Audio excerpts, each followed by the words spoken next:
আপনি কি কখনো দুপুর 1টা থেকে 2টোর মধ্যে ব্যাংকে গিয়েছেন আর শুনেছেন এই সময় লাঞ্চ টাইম চলছে, আপনি পরে আসুন? অনেক সময় আমরা কিছুই করতে পারি না, কারণ আমরা ভেবে নেই এটাই হয়তো নিয়মের মধ্যে পড়ে। কিন্তু আসলে এই ব্যাপারে আপনার জানা খুব জরুরি। আরবিআই নিয়ম অনুযায়ী ব্যাংকের কর্মচারীদের লাঞ্চ রোটেশনাল বেসিসে হওয়া উচিত। অর্থাৎ যদি কোনো ব্যাংকের কর্মচারী 10 জন থাকে, তাহলে 5 জন এক সময় লাঞ্চে যাবে আর বাকি 5 জন গ্রাহকদেরকে সার্ভিস দেবে। এটাই আরবিআই নিয়ম। তাই যদি কেউ বলে আপনাকে যে এখন লাঞ্চ টাইম চলছে, দয়া করে অপেক্ষা করুন, তাহলে জেনে রাখুন তারা আপনাকে অপেক্ষা করতে বলতে পারে না। অবশ্যই আমরা সকলকে সম্মান রেখে কথা বলব, কিন্তু বন্ধুরা নিজের অধিকার সম্পর্কে সচেতন থাকবো।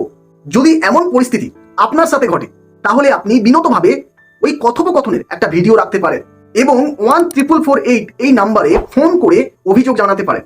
অথবা চাইলে সেই কথোপকথনের ভিডিওটা আপনি cpc@rbi.org.in এই মেল আইডিতে পাঠাতে পারেন। একবার আপনি অভিযোগ করলে পরবর্তীতে এই ধরনের অসুবিধা আপনাকে আর ফেস করতে হবে না। তাই এই তথ্যটি সবাইকে জানাতে ভুলবেন না, কারণ আপনি জানবেন নিজের অধিকার জানা মানে নিজের সম্মানকে রক্ষা করা। তাই ভিডিওটা সবাইকে শেয়ার করবেন, আর ভিডিওটা যদি হেল্পফুল হয়ে থাকে তাহলে অবশ্যই এই পেজটাকে ফলো করবেন। যদি ইউটিউব থেকে এই ভিডিওটাকে দেখেন তাহলে অবশ্যই চ্যানেলটাকে সাবস্ক্রাইব করবেন। ততক্ষণ পর্যন্ত রাধে রাধে।